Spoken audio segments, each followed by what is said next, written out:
problema da mulher, esqueça. Nobres alunos, estamos de volta para a quarta parte da aula do turno da tarde, hoje, sábado, dia 24 de abril de 2021, pelo CEPEP. Professor Eric Brasil, disciplina Gestão Aplicada 2, turma Eletrotécnica 7 de Camusim, além dos alunos de Sobral, que vêm aqui recuperar a disciplina. Nós, no bloco anterior, tratamos dos níveis administrativos, quais sejam estratégico, tático, operacional, e detalhamos alguns pontos desses níveis. E dissemos que o nível estratégico, obviamente, é de longo prazo, e que o longo prazo pode ter um conceito mais dilatado, dependendo do segmento, do porte, do tipo da empresa, certo? Dentro dessa discussão sobre o que seria longo prazo, nós sabemos que existem empresas que precisam tomar decisões que vão afetar os próximos 5, 10, 15, 20 anos. Isso vale para os governos também. E nós podemos ter diante de nós horizontes temporais até mais amplos. O Brasil participou recentemente da Conferência do Clima, com 47 países, que são muito importantes em nível mundial para as definições a respeito da contenção do aquecimento global, do desmatamento e de outras mazelas, não é? E o Brasil é um país muito importante nesse ponto. E as lideranças brasileiras afirmaram que vão fazer um esforço para trabalhar com esses conceitos e detalharam duas datas, 2030 e 2050, para conseguir conter o desmatamento e, ao mesmo tempo, zerar a emissão de carbono, ou pelo menos equilibrar a emissão de gases de efeito estufa na atmosfera. São metas ambiciosas. Estamos em 2021, a 2030 é daqui a menos de 9 anos, né? Então, há que ter realmente uma velocidade muito grande, uma busca e uma força de vontade muito grande na agenda ambiental para conseguir cumprir metas até 2030. E a questão de 2050 se trata já de um prazo muito esticado, que um governo não consegue dar conta, né? Na verdade, teria que ser uma agenda nacional que pudesse perpassar por vários governos, independente de seus partidos, independente de suas ideologias, independente das suas particularidades, mas que fosse, de fato, uma agenda nacional para que a meta ambiciosa de até 2050 zerar ou, pelo menos, equilibrar as emissões de carbono pudesse ser cumprida aqui no Brasil. E para que não fique só no falatório, comissões precisam ser formadas com profissionais muito competentes na área ambiental. Precisamos de uma reforma rápida no Ministério do Meio Ambiente, né, para que órgãos como o IBAMA e o ICMBio, por exemplo, possam ser restaurados, possam ser, de certa forma, remontados, restabelecidos, porque esses órgãos estão muito enfraquecidos, né? O que nós temos observado mais no Brasil é o desmatamento, são as queimadas, é a questão do comércio ilegal de madeira e uma série de questões que afetam as populações indígenas, quilombolas, e que afetam a Amazônia, o Pantanal, a Mata Atlântica. Então, os biomas estão ameaçados. O Brasil precisa rapidamente mudar a sua postura ambiental e, já que prometeu fazer isso, que pelo menos cumpra, certo? Isso são decisões de nível estratégico, que afetam todo um país, mas que afetam o mundo também, ou seja, são decisões globais, não é? Exemplo típico de decisão estratégica de longo prazo, certo? Alguma dúvida até aqui, meus amigos, ou comentários? Não, senhor. Ótimo. Então, no nível tático, agora nós temos objetivos de médio prazo. O que é que seria médio prazo no ambiente empresarial? Decisões de até um ano. Normalmente são decisões feitas por lideranças específicas. Podem ser feitas por diretores, mas são diretores de departamentos, diretor financeiro, diretor de produção, diretor de marketing, diretor de recursos humanos e por aí vai. Ou por gerentes, né? Gerentes também com conhecimento e responsabilidades específicas detalhadas. Então, se eu vou tomar uma decisão tática no nível de produção, tem que ser uma decisão de pessoas que entendem de engenharia de produção, que entendem de administração, que entendem do que está sendo desenvolvido naquela empresa como um ponto específico. Nem sempre o diretor-geral entende dessas coisas, nem sempre o profissional do nível estratégico entende dessas coisas. Quem entende é o profissional do nível tático. Por quê? Porque o profissional do nível tático é um especialista naquilo que faz. E o diretor-presidente é um generalista naquilo que faz. Generalista é aquele que tem uma visão geral. Vou fazer aqui uma comparação bem grosseira, certo? O general de exército, ele tem conhecimento? Tem. O general de exército é para ter muito conhecimento. Ele pode entender de infantaria, ele pode entender de artilharia, ele pode entender de uma série de questões militares, mas ele tem um entendimento geral, não é? Para que ele seja um especialista, ele precisa ter conhecimentos táticos. Normalmente, quem tem o conhecimento tático é o coronel, é o major, certo? Essas patentes, essas graduações detalham mais o que vão fazer de maneira específica.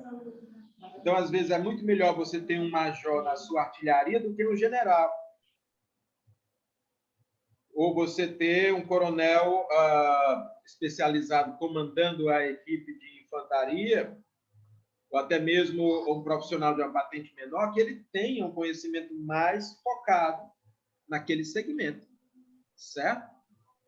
Isso tem muito a ver com o nível tático. Nas empresas, às vezes, eu tenho aquele profissional que ele entende muito de finanças, mas ele entende só de finanças.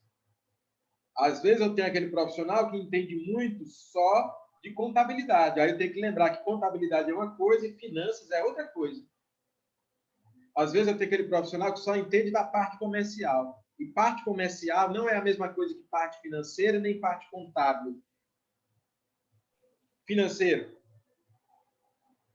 contábil e comercial são coisas diferentes. Então, tem que ter um tático para cada setor desse. Diga, Tiago, pode falar. Professor, sobre esses 3 pontos, estratégico, tático e operacional, que você está falando sobre os profissionais aí que entendem, né? Lá na empresa lá onde a gente trabalha, tem um profissional da saúde que é o médico do trabalho. E devido a ter muito sistema operacional lá de esteiras, né? Sobre a produção lá do calçado, ele tinha uma demanda, às vezes, um pouco grande devido às pessoas com lesões no ombro, devido a alguns esforços, né? Sobre o trabalho. Aí, o profissional lá, o médico lá, ele achou melhor que acontecesse, ele teve uma estratégia, né? No sistema operacional, achou melhor que acontecesse um rodízio entre as pessoas sobre o maquinário, né? Que uma parte do dia ela enforquilhasse, outra ela passasse cola, assim ela montasse, você está entendendo? Ele teve todo esse processo pensativo para que ele pudesse ajudar tanto o operador e a empresa tivesse um lucro e não tivesse muito afastamento, né? Devido a algumas lesões como tendinite, bursite, essas coisas aí. Excelente relato, Tiago da Silva. Imagino que a empresa que você se refere seja a Grendene, né? E é isso? E eu fico muito feliz com Sim, professor. Fico muito feliz com o seu testemunho, a sua contribuição. Você pontua aqui na nossa aula, né? Quem participa geralmente ganha pontuações adicionais, tá certo, Tiago? Você já está aqui com um bom rendimento. Sim, né? O profissional tático, aí você colocou o médico do trabalho, né? O médico do trabalho, diferente de outros médicos, ele tem um conhecimento especializado e quando ele está diante de uma empresa, ele tem uma missão que também é muito especializada, não é? Então, de fato, é um exemplo de um profissional tático. Gostei do exemplo. Departamentos por enfoque, e esses enfoques exigem um conhecimento realmente especializado. Professor, então quer dizer que quem está no nível tático tem que ter mais conhecimento do que o diretor? Pois é uma boa pergunta, né? A resposta é sim.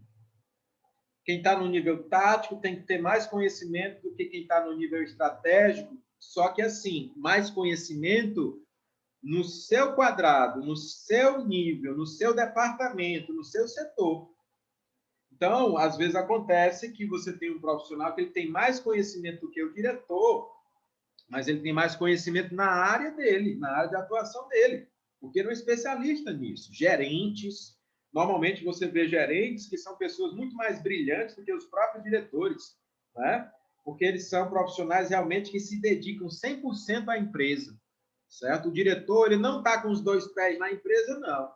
O diretor, ele está com um pé na empresa e o outro fora da empresa, porque o diretor, ele precisa ter uma visão estratégica, então a visão estratégica exige que ele conheça o mercado, que ele conheça a política, que ele conheça a questão tributária, que ele conheça a publicidade, que ele faça contatos institucionais, não é? Então, quem tem os dois pés na empresa, geralmente é um profissional de nível tático, gerentes, coordenadores. Às vezes, o profissional mais qualificado de uma empresa não é o diretor-geral, é o gerente-geral, né? Porque o gerente é que está nas rotinas do dia a dia, é ele que faz ali, né?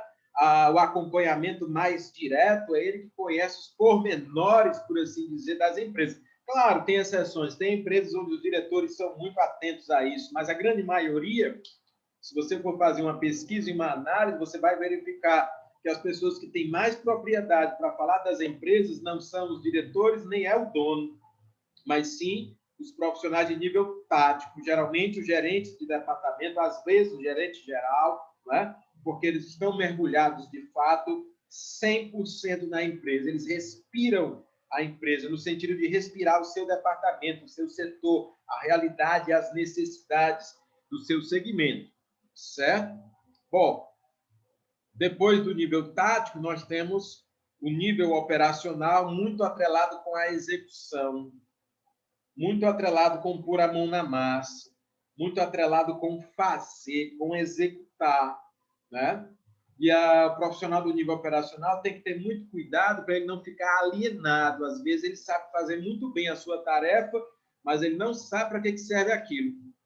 Ele é muito bom em apertar um parafuso, ele é muito bom em cortar uma chapa, ele é muito bom em fazer uma determinada tarefa específica para uma montagem, não é? Mas ele não sabe para que serve aquilo, não sabe para onde é que vai aquilo, não sabe qual é o destino daquilo, certo? Então, isso é o grande desafio dos operadores, né? Claro que eles são cobrados por executar suas funções, suas operações, suas tarefas, mas é importante que ele não se aliene de seu trabalho no geral, né? A visão do profissional operacional é de curto prazo, da execução de tarefas. Os planos que eles fazem são para dias, para horas, para segundos, às vezes para semanas, mas não muito mais do que isso. No máximo, eu faço planejamento operacional para um mês, certo?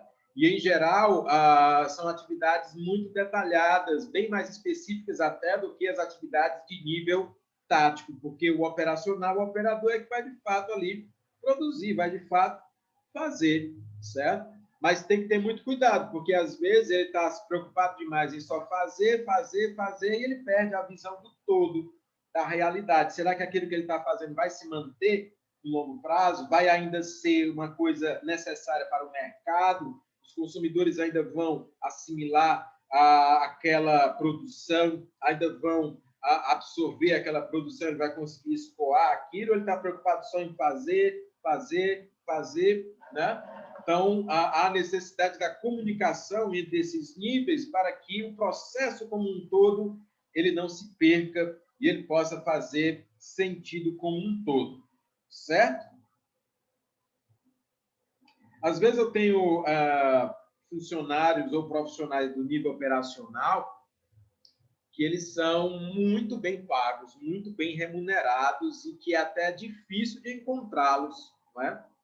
Por exemplo, aqueles profissionais que trabalham nas regiões portuárias e que fazem manobras com os navios, alguns deles também operam guindastes, né?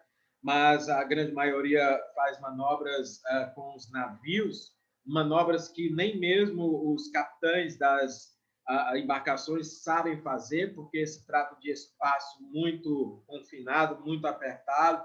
Então, os profissionais que são responsáveis por, entre aspas, estacionar os navios, ancorá-los, são profissionais muito especializados e ganham muito dinheiro e são operadores, né? São pessoas que trabalham com um nível operacional, chamados de práticos, não é? Até aqui alguma pergunta, senhores? Algum comentário, alguma colocação adicional? Não, senhor. Então, vamos prosseguir.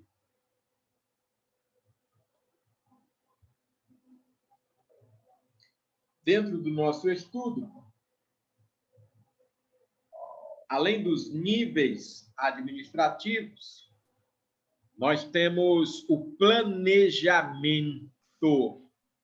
Eu já falei de planejamento lá na disciplina de gestão aplicada 1, mas eu não classifiquei o planejamento. Você já sabe o que é planejar, mas você não sabe ainda, vai saber agora, quais são os tipos de planejamento.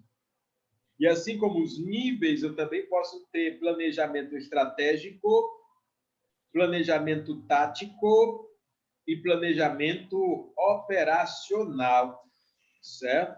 Às vezes você faz um planejamento que ele é puramente estratégico. Às vezes você faz um que é tático. E às vezes você faz um que é operacional. E isso vai depender muito do tipo de atividade, empresa, departamento, ou daquilo que você pretende desenvolver. Se você fez um planejamento e tomou decisões que te conduziram a escolher o curso técnico em eletrotécnica pelo CETEP, e você decide que vai concluir esse curso num determinado tempo, não é? Por determinadas razões, você está aí fazendo um planejamento considerado estratégico, certo? A maneira como você vai desenvolver esse curso pode ter muito a ver com um planejamento tático. E os detalhes dos estudos, das disciplinas, podem ter muito a ver com o planejamento operacional. Na prática, se você conhecer os conceitos de níveis administrativos, você também consegue entender melhor o planejamento nos seus 3 tipos.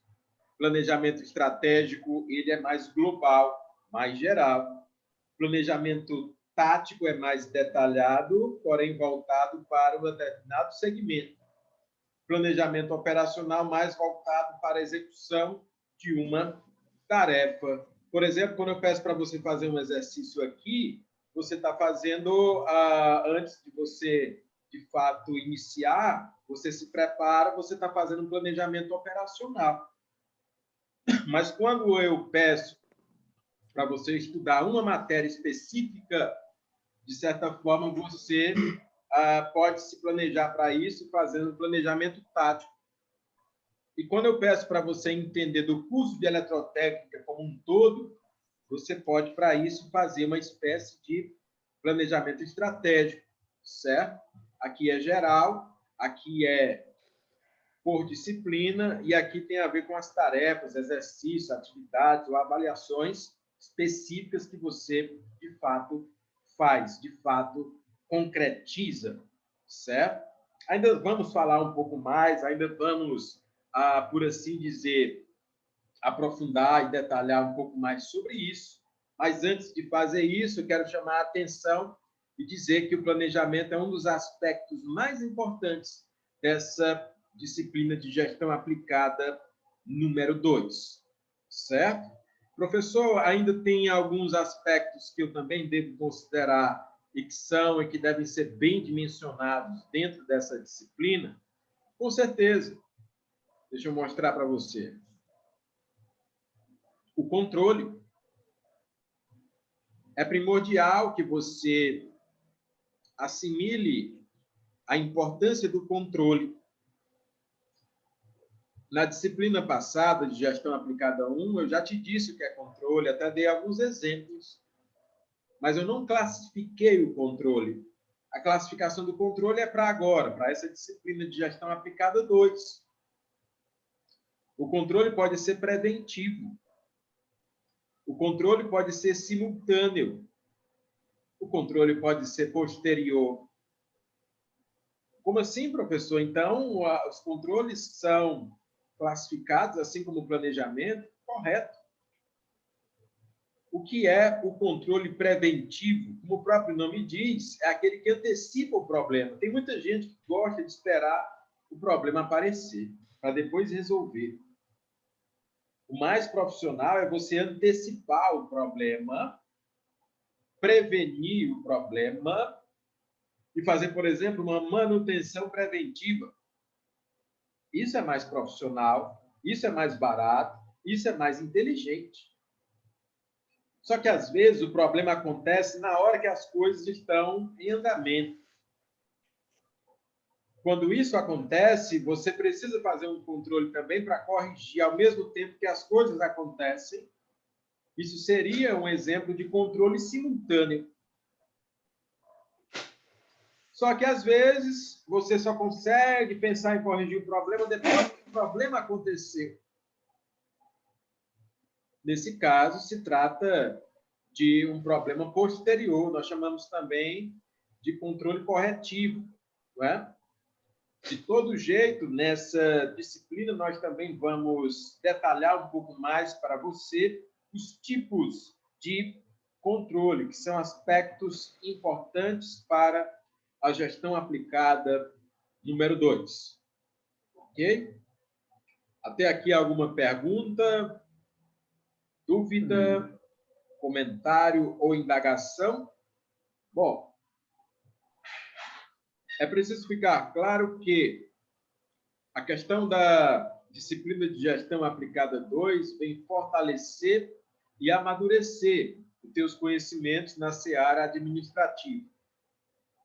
E, para isso, é vital que você possa conceber o estudo não apenas como uma maneira de obtenção de notas ou para tirar uma determinada média. Nós precisamos contextualizar esse estudo.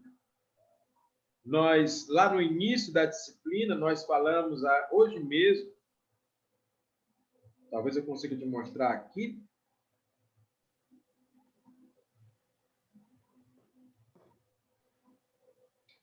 que a contextualização dessa disciplina tem esses pormenores.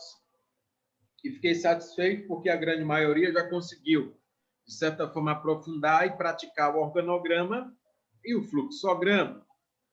Mas nós agora vamos praticar em maior detalhe a chamada administração científica. E eu vou chamar a atenção para vocês sobre uma expressão, sobre um aspecto dessa administração científica. The best way.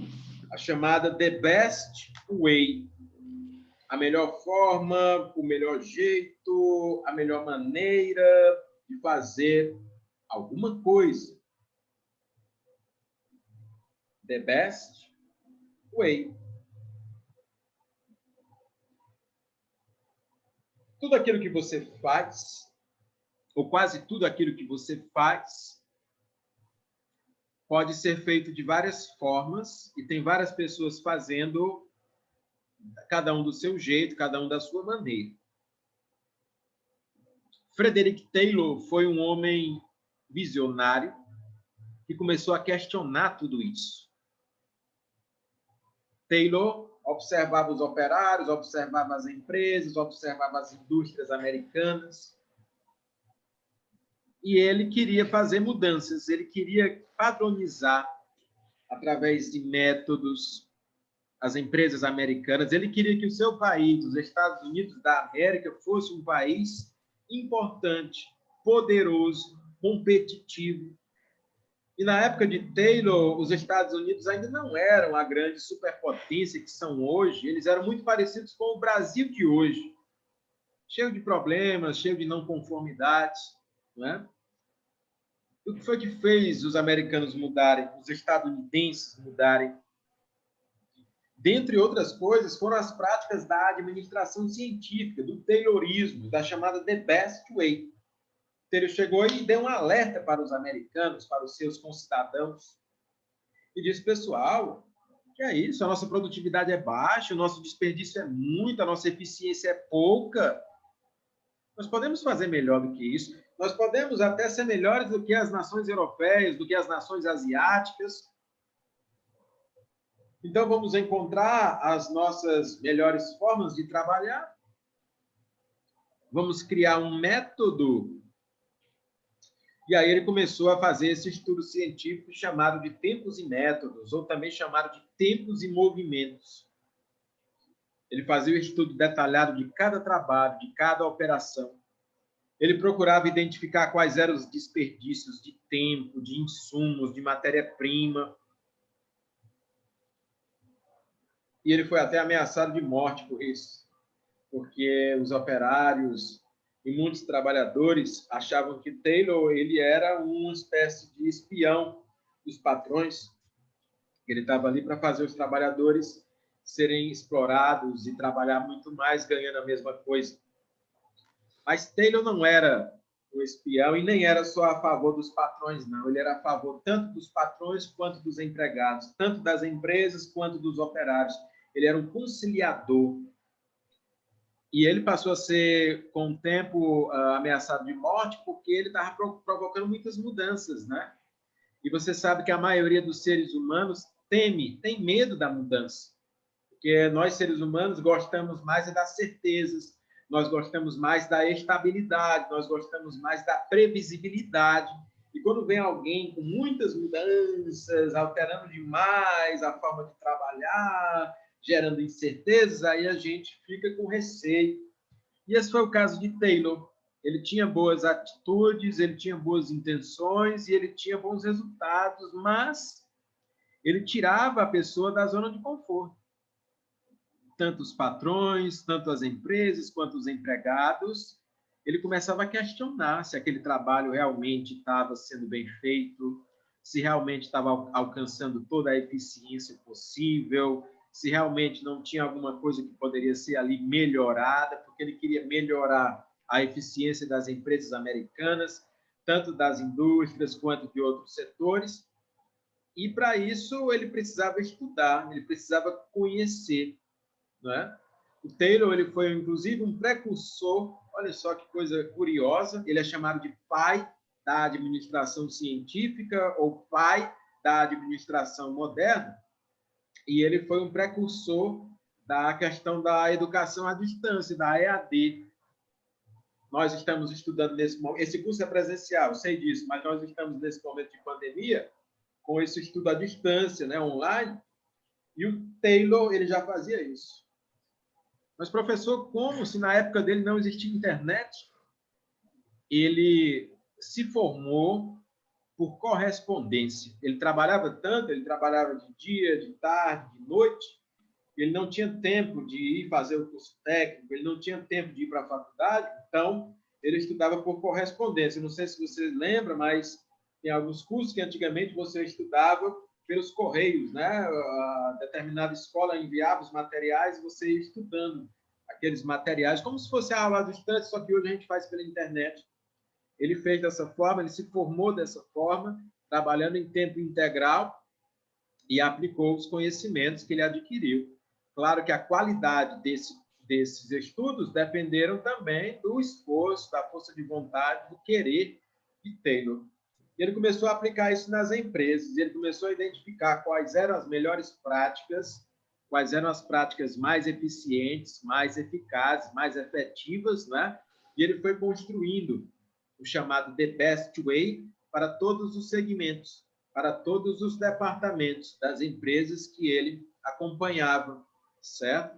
Então, cada um de nós vai, obviamente, aqui tentar visualizar uma situação que você já desenvolve no seu ambiente de trabalho, ou que você, porventura, quer desenvolver, ou que você já viu ser desenvolvida, mas que você sabe que pode melhorar e muito. E aí você, daqui a pouquinho, vai fazer comentários a esse respeito, certo? Então, mentalize a frase The Best Way. Eu vou encerrar essa transmissão e daqui a 2 minutinhos eu volto.